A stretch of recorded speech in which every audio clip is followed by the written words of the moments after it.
Hello everybody, welcome to another review. Today I'm going to be reviewing the brand new album by Chevelle. This is Bright as Blasphemy. So this is Chevelle's 10th record now, and the first album since their 2021 record Narratius, which was quite a different concept, focusing more on this kind of space dwelled concept where you got a bunch of songs that will either tie into politics like Peach, or you'll kind of go into the more space-centric songs that have this kind of classic 80s, 90s hard rock sound mixed in with some funky groove into it. That's kind of the charm of Narratius, even if it does stand as one of the weakest Chevelle albums. But here we are with what is seemingly a definitely heavier step back into kind of something that resembles more of the North Corridor, is basically how I describe this. It kind of feels like they took the more progressive sound of La Gargola and tweaked it with the kind of heavier sound the North Corridor has,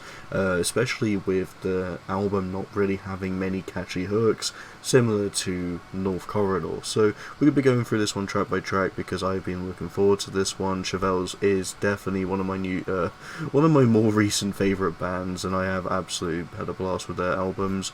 Not one has disappointed me yet, so we'll see if that's the case for album number 10. So to start off, we have Pale Horse. This one probably is the best song on the album, straight away, hands down. It's actually got a nice chorus that I think works great. I just love how heavy this one gets. Some amazing riffs, just some amazing progression on this one.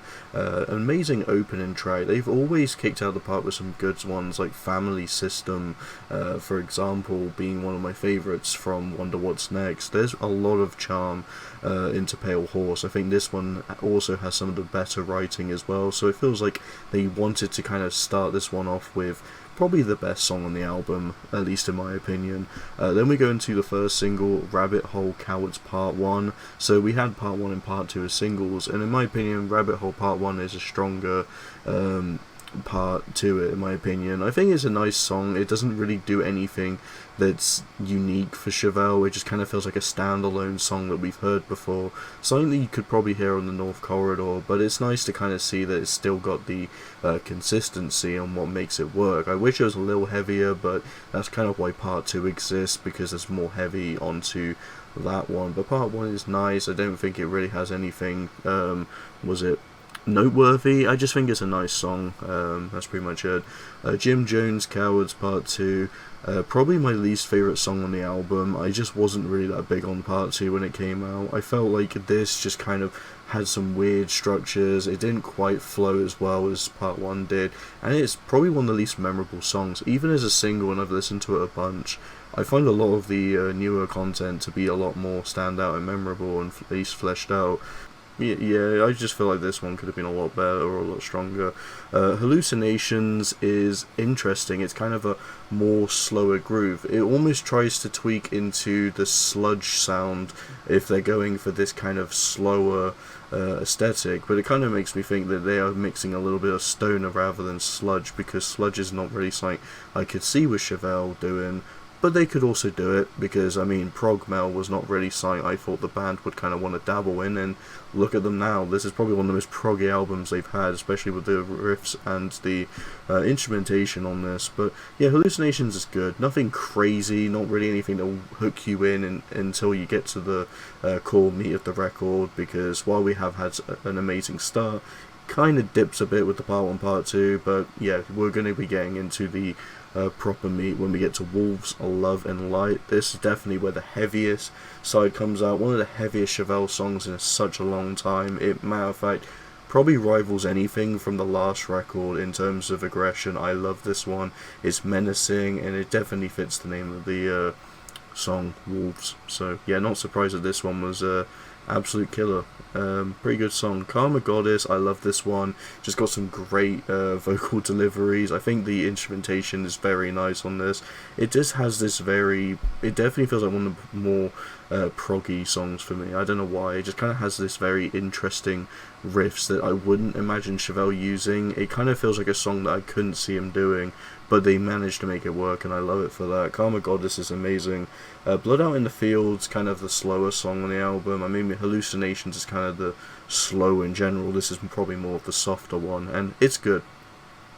not much else to say, but when it comes to the slower songs, especially with some of the last albums, I feel like this kind of beats stuff like Punchline or Endlessly, in my opinion. I think this is just kind of how you do a slower song that fits the album it's on, whereas No TS is a more broad concept that's open, so you can have anything work, but this kind of feels like it's restricting purely to this kind of hardly grungy, more metal focused stuff, and I appreciate that. Probably not one of my personal favourites, but that's just because the heavier shit really goes and really hits hard. Then we have AI Phobias. This one is a standout for sure, and I think this is definitely one that probably be a fan favourite. It's got such a fun groove to it that reminds me of Naira TS. Sorry I have to keep mentioning that, but there's just a lot of contrast I can see to that. It's clear that the band has shifted entirely from their kind of more accessible sound of albums like Hats Off to the Ball, and then beforehand pretty much all that, but then once you got to Gargola, it's been very experimental, and I kind of appreciate the band trying to stick to this, although I wish they kind of had some stronger hooks, especially with AI Phobias, but I love this song still, that it's not really too much of a problem. The groove is amazing, the instrumentation just kind of keeps you on your toes, and just the AI Phobia vocal delivery as well is just yeah, this one's one that really caught my interest, and I feel like, wow, we're definitely diving into a pretty consistent record almost so far, so I'm liking that Chevelle's managing to yet again keep my interest from start to finish. How does Shocked at the End of the World work though? Honestly, this song is also pretty good, probably is the most heavy progressive song on here, at least. I love how there's just moments of madness on here. I love this one. A very good album closer. Not too much to say than that. I just think it's nice way to wrap it up. Certainly not as exhilarating as something like Pale Horse as a opener, but instead for a closer.